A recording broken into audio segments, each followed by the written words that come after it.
എല്ലാവർക്കും SR കറിവേഡിലേക്ക് സ്വാഗതം. ഇന്നത്തെ റെസിപ്പി ഒരു ബീഫ് കട്ട്ലേറ്റ്, അടിപൊളി. അതിനായി എടുത്തിരിക്കുന്നത് ഒരു കഷ്ണം ഇഞ്ചി പൊടിപ്പൊടിയായി അരിഞ്ഞത്, 5 പച്ചമുളക് പൊടിപ്പൊടിയായി അരിഞ്ഞത്, 4 മീഡിയം വലുപ്പത്തിലുള്ള സബോള പൊടിപ്പൊടിയായി അരിഞ്ഞത്, 4 ഉരുളൻകിഴങ്ങ് ഉപ്പും മഞ്ഞളിട്ട് വേവിച്ച് ഉടച്ചു വെച്ചത്, 1 ടീസ്പൂൺ മല്ലിയില പൊടിപ്പൊടിയായി അരിഞ്ഞത്, 1/2 കിലോ ബീഫ് ഉപ്പും കുരുമുളക് ഇട്ട് വേവിച്ച് ക്രഷ് ചെയ്തത്. ഒരു പാനിലേക്ക് 2 ടീസ്പൂൺ ഓയിൽ ഒഴിച്ചു കൊടുക്കുക. ഞാൻ സൺഫ്ലവർ ഓയിലാണ് എടുത്തിരിക്കുന്നത്. നിങ്ങൾക്ക് ഏത് ഓയിൽ വേണമെങ്കിലും എടുക്കുക, വെളിച്ചെണ്ണ എടുത്താലും കുഴപ്പമില്ല. അതിലേക്ക് സബോള ആഡ് ചെയ്ത് കൊടുക്കുക. സബോള വേഗം വഴന്ന് വരാനായി അതിലേക്ക് കുറച്ച് ഉപ്പും ആഡ് ചെയ്ത് കൊടുക്കുക. സബോള കളർ ചേഞ്ചായി വരുമ്പോൾ ഇഞ്ചിയും പച്ചമുളകും അതിലേക്ക് ആഡ് ചെയ്യുക. എന്നിട്ട് നല്ലവണ്ണം വഴറ്റി കൊടുക്കുക.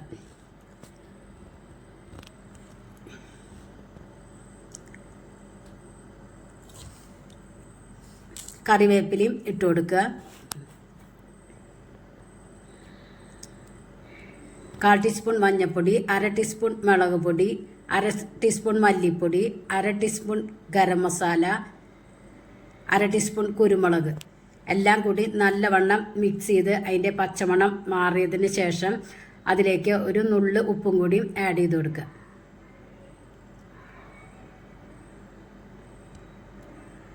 എന്നിട്ട് മെയിൻ ഇൻഗ്രീഡിയൻസ് ആയ ബീഫ് അതിലേക്ക് ആഡ് ചെയ്ത് നല്ലവണ്ണം ഇളക്കി യോജിപ്പിക്കുക. ബീഫിൽ മസാല പിടിക്കുന്ന വിധത്തിൽ യോജിപ്പിച്ചെടുക്കുക. കുറച്ച് മല്ലിയില ആഡ് ചെയ്ത് കൊടുക്കുക. ഉടച്ചു വെച്ച ഉരുളൻകിഴങ്ങും അതിലേക്ക് ആഡ് ചെയ്ത് കൊടുക്കുക. എന്നിട്ട് ഇതുപോലെ നല്ലവണ്ണം ഇളക്കി യോജിപ്പിക്കുക.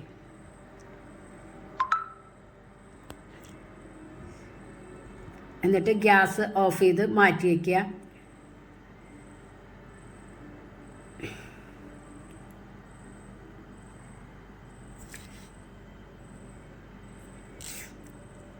ചൂടാറിയതിന് ശേഷം അത് കൈകൊണ്ട് നല്ലവണ്ണം കുഴച്ചെടുക്കുക ഇതുപോലെ. എന്നിട്ട് ചെറിയ ഉരുളകളാക്കിയിട്ട് ഞാൻ ഒരു സ്പൂൺ വെച്ചിട്ടാണ് ഷേപ്പാക്കി എടുക്കുന്നത്. നിങ്ങൾക്ക് കുപ്പിയുടെ മൂടിയിലോ അല്ലെങ്കിൽ റൗണ്ട് ഷേപ്പിലോ ഏത് ഷേപ്പിൽ വേണമെങ്കിലും ഷേപ്പാക്കി എടുക്കാവുന്നതാണ്. ഞാൻ ഈ ഓവൽ ഷേപ്പിലാണ് എടുക്കുന്നത്. ഇതുപോലെ അങ്ങനെ ബാക്കിയുള്ള മിക്സും ഇതുപോലെ ഷേപ്പാക്കി എടുക്കുക.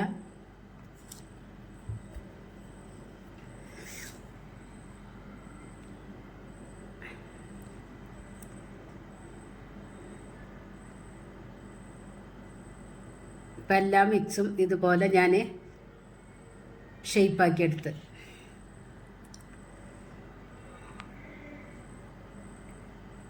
ഇനി ഇത് മുക്കി പൊരിക്കാനായിട്ട് ഒരു ബാറ്റർ ഉണ്ടാക്കുക. അതിന് 2 കോഴിമുട്ട എടുത്തിട്ടുണ്ട്.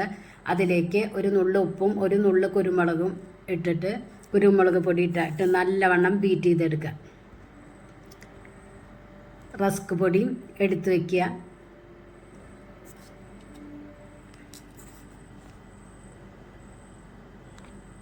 എന്നിട്ട് ഓരോ കട്ട്ലേറ്റ് എടുത്ത് ആദ്യം മുട്ടയുടെ മിക്സിൽ മുക്കിയെടുത്ത് റസ്ക് പൊടിയിലും ഒന്ന് ഇതുപോലെ കോട്ട് ചെയ്ത് എടുക്കുക. ഇതുപോലെ ഞാൻ ഒരെണ്ണം കൂടി ഇതുപോലെ തന്നെ ചെയ്ത് കാണിക്കുന്നുണ്ട്. ഇതുപോലെ അങ്ങനെ ബാക്കിയുള്ള എല്ലാ കട്ട്ലേറ്റും ഇതുപോലെ കോട്ട് ചെയ്തെടുക്കുക.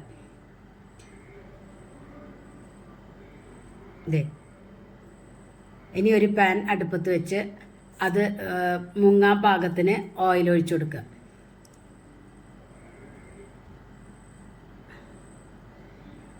ഓരോന്നും ഇതിലേക്ക് ഇട്ട് കൊടുത്ത് ഒന്ന് കളർ ചേഞ്ച് ആവുമ്പോൾ മറിച്ചിട്ട് കൊടുക്കുക. മറിച്ച ഭാഗം ബ്രൗൺ കളർ ആവുമ്പോൾ കോരിയെടുക്കുക. അതായത് ഗോൾഡൻ കളർ വരുമ്പോൾ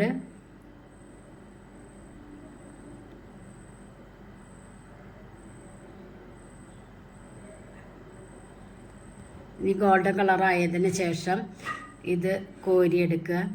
അടിപൊളി കട്ട്ലേറ്റ് ആട്ടാ. എല്ലാവരും ഒന്ന് ട്രൈ ചെയ്ത് നോക്കണേ. ഇതേപോലെ ബാക്കിയുള്ളതും നമുക്ക് പൊരിച്ചെടുക്കാം.